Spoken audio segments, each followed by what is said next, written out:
So with Season 1 ending in Modern Warfare, I just kind of like to do a review on everything that's kind of gone on that I don't like about this game, and it mainly consists of bugs, because I think the bugs completely have plagued this game with every single little update that's going on. So I'm kind of going to dive into it here. I got a nice MP7 nuke with my good friend Brad, and I don't know, this I love Anaya Palace, it's a great map, but so I'm going to focus on pretty much the negatives in this video.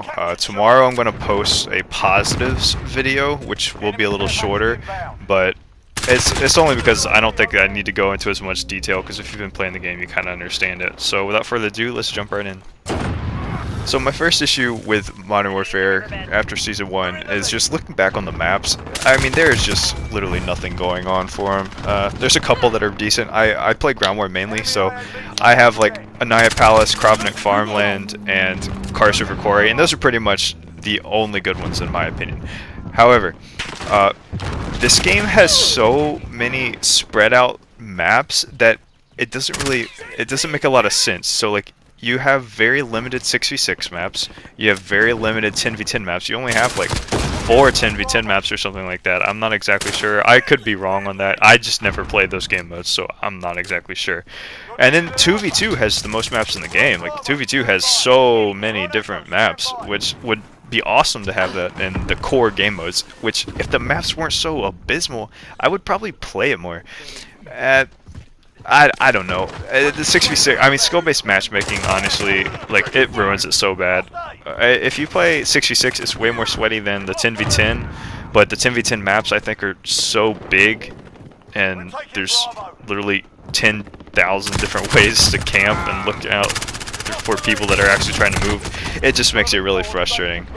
So, I don't know, that's why I just kind of go into Ground War every game and, you know, expect what's going to happen. Like, I always know how Ground War is going to be. It's pretty consistent. Sometimes you get in those stupid lobbies where your team's terrible and you get DEFCON, but yeah, so I don't know. I got a little issue with the maps. So like I said, there are 5 maps in Ground War, right? And with the 5 maps, I think there's 3 that are playable. I'm just kind of reiterating. So we got Karst River, Anaya, and Krovnik, and there's been an issue with Anaya Palace at first, where you'd get into Anaya Palace and you would play Anaya Palace over and over and over and over unless you backed out of the lobby. So if you got on Anaya Palace, you could play Anaya Palace literally all day without it switching maps. So they kind of took this map out, and we were limited down to pretty much Karst River and Krovnik Farmland. Well, we had another issue where Krovnik Farmland had people getting inside places where they shouldn't be, using a four-wheeler, doing some ridiculous glitch. I don't really understand how it was in the game and how it took so long to fix it. I mean, people literally drove a four-wheeler backwards and like mounted or something crazy. I don't know. I don't exactly know how people did it, but I don't know. To me, it's crazy. I don't even understand why I was in it. But so they took out like the favorite maps, and it takes so long for them to bring it back that you're stuck playing the same thing over and over, and it gets repetitive and redundant and just boring. Like, yeah, I back out of district and port pretty much every time unless I for some reason want to snipe, but I can't really grasp why they take it out so long. I don't know the development cycle. I don't know how that stuff works. I'm sure it's extremely difficult, and you know, I have no idea what they do, but I don't know. To me, like they gotta have something where they can look and see like the amount of people that play on one map versus another, and I'm sure that if they see district, that it is dead. I mean, I get in a district map and it's not even full. Like, nobody wants to play that map unless you like sitting on a building sniping and getting 6 kills a game. Like, that's the only kind of gameplay it is on that map.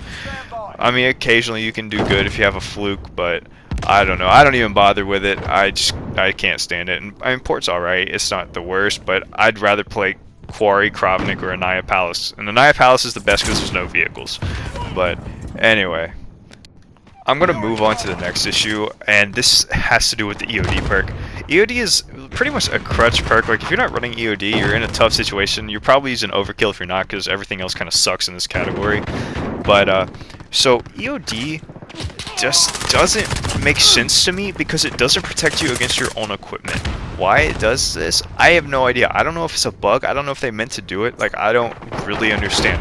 But if you're running a Claymore, Bouncing Betty, or an ammo box, you are guaranteed to die to this if an enemy blows it up near you or something. So like if you have a Bouncing Betty in a team, or not a team, an enemy runs around near you and just launches it in the air, and you try to lay down or something, you're dead. Like, you're gonna die, especially if you aren't expecting it and just kind of catches you off guard. Like, you're just 100% dead, and it's really frustrating. I don't really understand.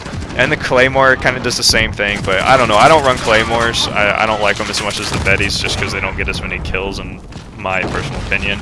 But the ammo box is the most ridiculous thing. I just have no idea why the ammo box is the most dangerous thing. I've said this in another video. Like, it is 100% the biggest explosion possible. I've learned that if I throw an ammo box down, I have to blow it up or set it near a Bouncing Betty somewhere I'm not gonna go, because then you create a super explosion. Like right here, I literally do it in the video, and then you can't lay down and avoid it because it blows up the ammo box and just completely annihilates anybody that's down there. And like, all it takes is a little, just like one gunshot to catch the ammo box on fire from an enemy.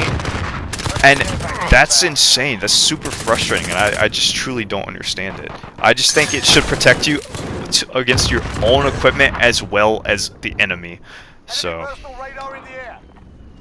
I also have a seriously big issue with this bug. I don't understand how it's still in the game. I don't know if it's a bug or if it's like intentional, but you can see your friendly teammates' little Dorito icon above their head through multiple buildings, and I just have no idea why that's even in the game, because you'll be running in somewhere and you'll see an enemy, but you don't register as an enemy because their red name is blocked out by their friendly blue teammate that's above them or through a door or another side of the building, and you can still see it. And then that enemy will shoot you, and you're just like, how did I just die? And then you realize, oh my gosh, it's because my teammates 3 separate buildings over, 3 walls over, or on top of the thing you were in, and you just get killed. I don't understand why that's still in the game. I cannot believe it's still in there. Now the next thing is something pretty small, and this is just a jumping bug that I've been going into. Like, I literally will jump and my character will rubber band up and down, and so my screen moves but then my character model doesn't, so then my shots are thrown off, and it's just so frustrating. Like, it doesn't work. I can't jump out of windows, and it happens in the most like crucial moments for some reason. Of course it's just my luck, but that's just a small thing. And here we go on to the next thing. So I'm really frustrated that there's no prestige system. You know, even if we just had the option, that would be really awesome, but there's no option. And you seriously can just get to rank 155 so fastly. You don't even have to be like a hardcore player. You can just play it a little bit, and you will get to rank 155 way too fast. I mean, if you played like an hour to a day, you can probably get to 155 in like 2 weeks. So I don't even really understand why they did it. And with the amount of double XP they do, like there needs to be a prestige. Like, they need to revamp it. They need to make so there's more things to do, because right now in this game there feels like there's nothing to do. Like, for me, the only thing I do is go for nukes, because I've done everything else that's worth doing except go for the Damascus camo. And I mainly don't go for Damascus because I don't think it's worth it. I don't think it's that great of a camo, and the challenges you have to do are absolutely stupid. I hate mounting. I don't like playing like that. I think it's stupid, boring, and I don't know. That's just kind of my issue with the lack of prestige and pretty much lack of things to do in this game. Now, diving into the last thing, this is just kind of going to be my hopes that we have for Season 2. Now, for Season 2, I really hope that they drop things more frequently. I think it would be awesome. You know, it kind of died after like 2 weeks on this game. But that's pretty much it. If you enjoyed this video, please like, comment, subscribe, whatever you can do is awesome. Share this video with anybody. And I always kind of leave this last clip silent because people always say some funny stuff. So in this one, it was pretty funny because, I don't know, you can kind of just hear it. You'll hear what they do. One guy does something pretty funny. So thank you guys. Thanks for watching, and peace out.